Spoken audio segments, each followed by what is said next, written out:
عليكم ورحمة الله وبركاته. الحمد لله رب العالمين. হযরত জি কুদ্দিস সিরহুল লেখা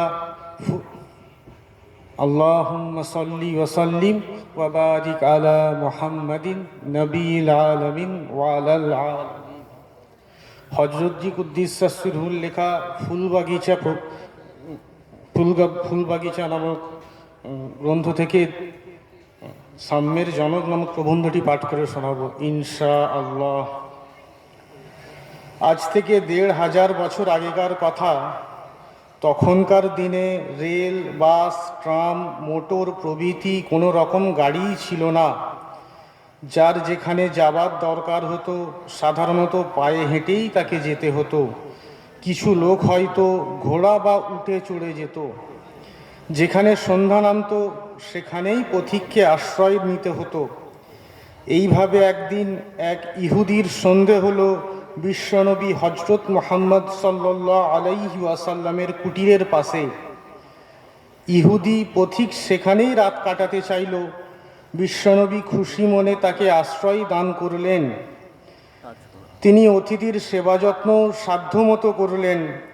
হোক না সে ইহুদি, বিধর্মী মানুষ তো বটে, আবার তাঁর অতিথি। বিধর্মী বলে তাকে ঘৃণা করলেন না।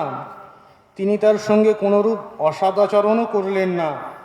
আরে আরে অপবিত্র দূর হয়ে যারে, এই বলে তাকে মহান বিশ্বনবী দূরে ঠেলে দেননি।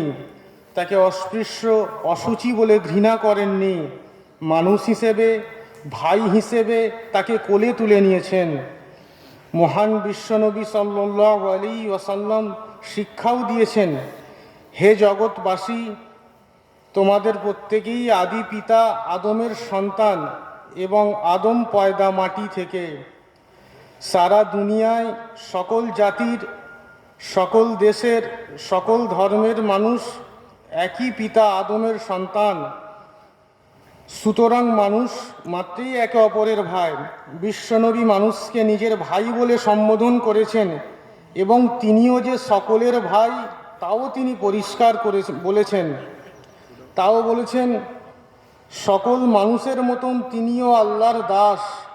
তিনি স্বয়ং খোদা নন বা স্বয়ং খোদা মাতৃগর্ভে জন্মধারণ করে মুহাম্মদের রূপ নিয়ে নেমে আসেননি। একই পিতা আদমের সন্তান হিসেবে সকল মানুষই সমান। জন্মগত বা বংশগত কোনো পার্থক্য কিছুই নেই।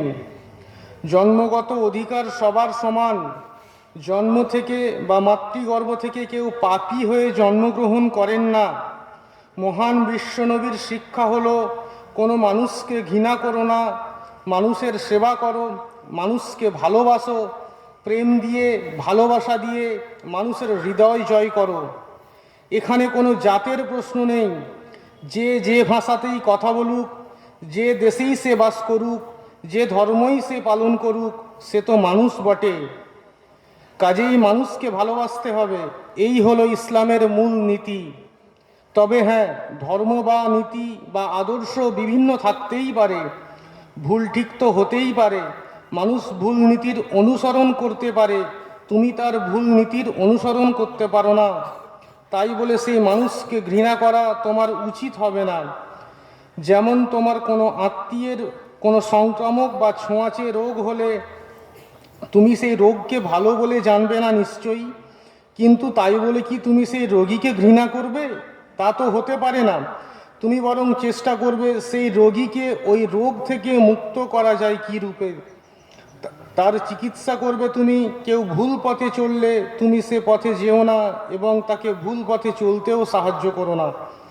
বরং যে ভুল পথে চলছে তাকে শান্তির সহিত সঠিক পথে ডাকো, তাকে বুঝিয়ে দাও ও পথ তোমার ভুল। তবে যে ফিরে আসতে না চায় তাকে টানাটানি করো না, তাহলে ঝগড়া বিবাদ হবে, অশান্তি ও বিশৃঙ্খলা সৃষ্টি হবে।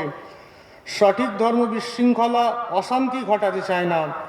সারা দুনিয়ায় সকল দেশের মানুষ জন্মের দিক দিয়ে সমান, সকলে পরস্পরের ভাই, সকলেই আল্লাহর সৃষ্টি।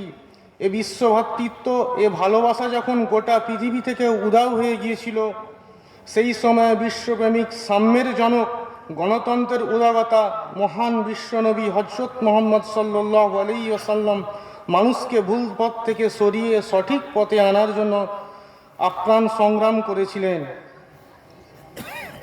আসসালামু আলাইকুম। জাযাকাল্লাহু খাইরান জাযা।